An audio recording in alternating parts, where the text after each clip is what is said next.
Gentlemen, boys and girls, children of all ages, Mad Doggy Dog back up in the building with another boxing video. If you stayed to the end of the last one, you would have noticed that it cut off, and that's because the laptop died. And I was so relieved when I fired it back up that the video file had actually been saved. I just posted it as was, and a couple of you actually got at me to let me know that it cuts off. So I was just surprised that people are staying to the end, to be honest with you. So appreciate you guys, especially. Um, so yeah, quick part two, just to finish off the thought process there. I was on a bit of a ramble last time, so I'm gonna keep this a little bit sharper. You have a situation in Saudi Arabia where Prince Khalid, right, not to be confused with DJ Khalid, right, um, is no longer in charge of boxing in Saudi, right? It's a skills challenge, is essentially a private sports management, sports promotional company. And I think that part of the reason that they've signed Usyk is to maintain a stake in the undisputed fight, but putting on fights where they don't represent either fighter, in this case Joshua versus Wilder, is going to be very difficult for them, right? Um, because the person who is in charge of boxing now is Turki Al-Sheikh, who's head of chairman of the General Sporting Authority, which reports into the General Entertainment Authority, right? Which is the parent government department. And Turkey actually is formerly of the General Entertainment Authority and ran something called Riyadh Season from as far back as 2019, which was essentially a music concert series. But now the portfolio includes sport under the broader portfolio of entertainment. So that's pretty much the politics of it. Turki Al-Sheikh also is very close with Saudi Crown Prince and Supreme Ruler Mohammed bin Salman. Mohammed bin Salman being the uncle of Prince Khalid, and it seems like there's some family issue going on there as well. So basically, Wilder and Joshua are not gonna get that Saudi bag, right? And unless a relationship can get built up, but I think that's gonna take a lot of time. And from what Eddie Hearn is saying, he doesn't have confidence in that. It's far more likely that that fight is going to go to Las Vegas or come to Wembley Stadium. Now, the good news is Las Vegas, that fight is going to be absolute banter.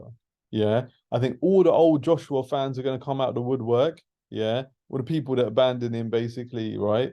Um, and yeah, when they find out a Vegas trip is in the works, you know what I mean? I fucking love Joshua, don't I? I've always supported Joshua. You know, he's from the streets.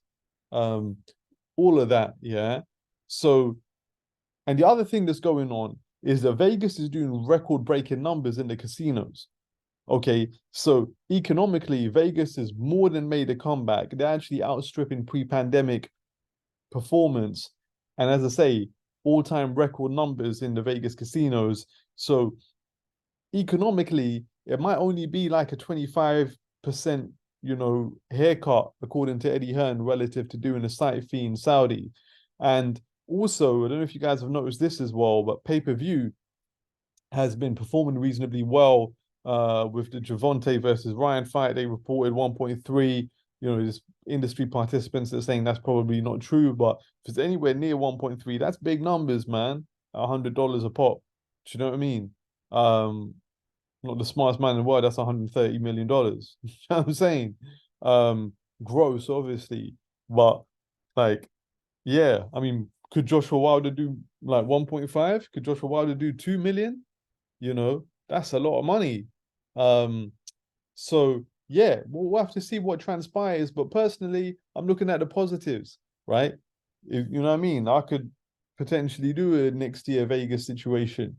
And or even if it's Wembley Stadium, I probably doubt, but if they jack up the numbers, listen, they could sell Wembley Stadium like probably 3, 4 times over for a while the Joshua fight.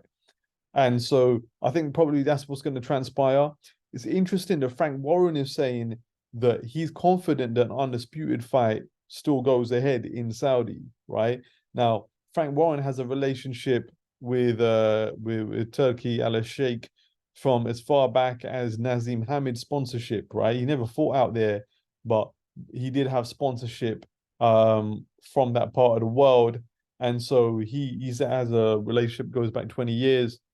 And obviously, as I said earlier, because Prince Khalid and Skills Challenge own the promotional rights to Usyk, then it could be an opportunity for everyone to work together there. And also, just because I think the prestige of having an undisputed fight, that kind of two undefeated fighters, all the belts on the line, first time in the four belt era. I think the prestige of that kind of speaks well to the kind of exclusive experience that Riyadh's season seeks to provide. And so that's the way I see it breaking down. Listen, if you want to see any other topics discussed, if you want me to break down something historical, like best middleweights of all time, best this of all time, best British fight, best Mexican fight, whatever you want to see, yeah, get in the comments and let me know. Like and subscribe.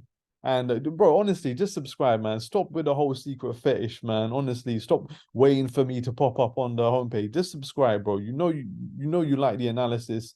Yeah, the whatever you suppress, the more it will grow. Pause. So yeah, like and subscribe. See you guys soon.